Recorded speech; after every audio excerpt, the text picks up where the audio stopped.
ang mga tape o wala. Para sa perpektong espiritual na pangitain noong December 20, 2025, binabasa natin ang pangalawang Kronika, Kapitulo 20, versikulo 20. Maniwala kayo sa Panginoon, ang inyong Diyos, kaya kayo ay matatag.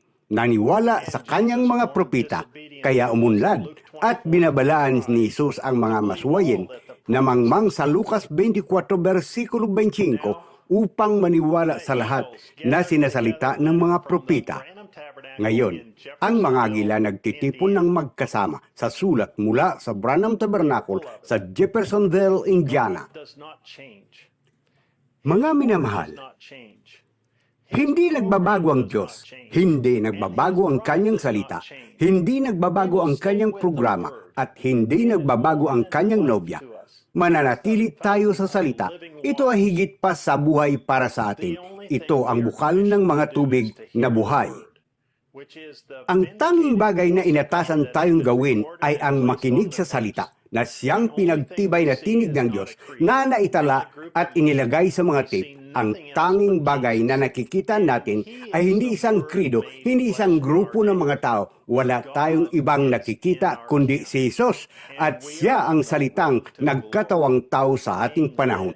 Ang Diyos ay nasa ating kampo at tayo ay nasa daan patungo sa kaluwalhatian na pinangungunahan ng haliging apoy na siyang Diyos mismo na nagsasalita sa pamagitan ng pinagtibay na propita ng Malakias 4. Kinakain natin ang nakatagong mana, ang mga tubig na buhay na tanging ang nubya lamang ang makakain.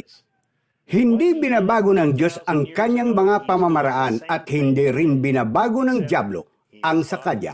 Ang ginawa niya 2,000 taon na ang nakakalilipas. Ginagawa niya ang parehong bagay ngayon, maliban na lamang kung siya ay naging mas matalino. Ngayon, pagkatapos ng 400 taon, ang Diyos ay lumakad kasama nila isang araw. Ayon sa kasulatan, siya ay magiging laman at mananahan sa piling nila. Ang kanyang pangalan ay tatawaging tagapayo, prinsipe ng kapayapaan, makapangyarihang Diyos, walang hanggang Ama, at nang siya ay dumating sa gitna ng mga tao, sinabi nila, hindi namin papayagang pamunuan kami ng taong ito. Ayon sa kasulatan, ang anak ng tao ay muling darating at mabubuhay at ihahayag ang kanyang sarili sa laman ng tao. At ginawa niya at sinasabi nila ang parehong bagay. Oo, sinisipi at ipinangangaral nila ang mensahe, ngunit hindi nila papayagang pamunuan sila ng taong iyon. Ito mismo ang nangyayari. At kung paano noon gayon din ngayon, sinasabi ng Biblia na ilalagay siya ng simbahan sa Laodicea sa labas at siya ay kumakatok, sinusubukan makapasok, mayroong mali sa kung saan. Ngayon, bakit? Gumawa sila ng sarili nilang kampo. Maaring sabihin ng isang tao, alam ko at naniniwala ako na si kapatid na Branham ay isang propita. Siya ang ikapitong anghel, siya ang Elias. Naniniwala kami sa mensaheng ito. Pagkatapos ay gumawa ng ilang uri ng dahilan, maging anuman ito, hindi para patugtugin ang tanging pinagtibay na tinig ng Diyos sa kanilang simbahan. Mayroong mali sa kung saan. Ngayon, bakit? Gumawa sila ng sarili nilang kampo. Sinasabi ko ang mga bagay na ito hindi para paghiwalayin ang simbahan. Ginagawa iyon ng salita ng Diyos. Gusto kong magkaisa tayo, maging iisang unit sa isa't isa at sa Kanya, ngunit iisa lamang ang paraan para gawin iyon sa paligid ng tinig ng Diyos sa mga tape. Iyan ang tanging ganito ang sabi ng Panginoon ng Diyos. Inihayag ng Diyos ang Kanyang perpektong paraan sa atin. Ito ay napakaluwalhati ngunit napakasimple. Bawat mensaheng naririnig natin sa Kanya na sinasabi sa atin, tinitiyak sa atin, hinikayat tayo na tayo ang Kanyang nobya. Tayo ay nasa Kanyang perpektong kalooban. Inahandaan natin ang ating mga sarili sa pamagitan ng pagdinig sa Kanya. Ang mensaheng ito ay mas bago kaysa kapayagang bukas. Tayo ang propesiya na tutupad na. Tayo ang salitang ipinahayag. Pinatunayan sa atin ng Diyos sa bawat mensahe na ating naririnig sa araw na ito, ang kasulatan ito ay natutupad. Maaaring may ilan sa mga bansa sa buong mundo na kahit ang tape na ito ay nagpupulong sa kanilang mga tahanan o sa kanilang mga simbahan, mananalangin tayo Panginoon na habang nagaganap ang serbisyo o pinapatugtog ang tape o anumang posisyon namin o kalagayan, naway parangalan ng dakilang Diyos ng langit ang katapatan ng aming mga puso ngayong umaga at pagalingin ang mga nangailangan, ibigay sa kanila ang kanilang kailangan.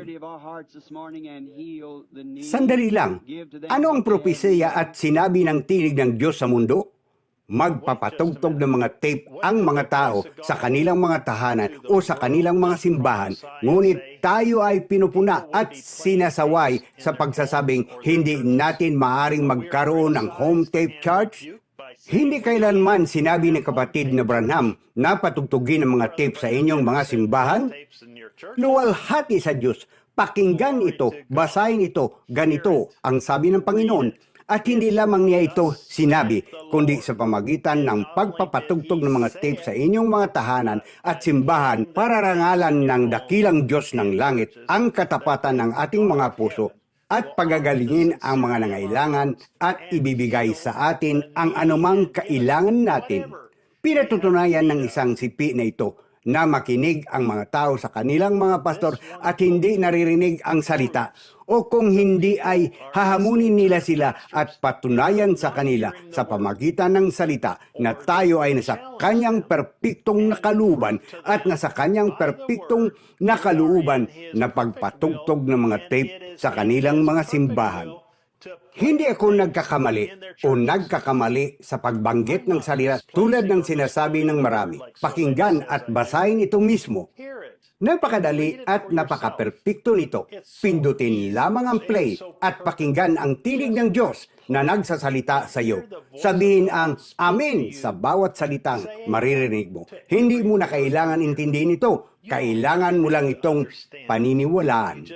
Gusto kong umalis ng wala sa kampo. Ano man ang maging kapalit ito, dadalhin ko ang aking cross at papasanin ito araw-araw. Lalampas ako sa kampo. Ano man ang sasabihin ng mga tao tungkol sa akin, gusto kong sumunod sa kanya sa labas ng kampo. Handa na akong umalis. Halina at sumama sa amin sa paglampas sa hadlang ng tunog patungo sa salita ng Diyos ngayong linggo ng alas 12 ng tanghali, oras sa Jeffersonville. Walang limitasyon kung ano ang magagawa at gagawin ng Diyos sa isang tao na hadlang lumampas sa kampo ng tao. Kapatid na Joseph Branham. Minsay 64-07-198 patungo sa labas ng kampamento. Mga kasulatan, Hebreo, Kapitulo 13, versikulo 10 hanggang 14. Mateo, Kapitulo 17, versikulo 4 hanggang 8. Hanggang sa susunod, pagpalain kayo ng Diyos at Shalom.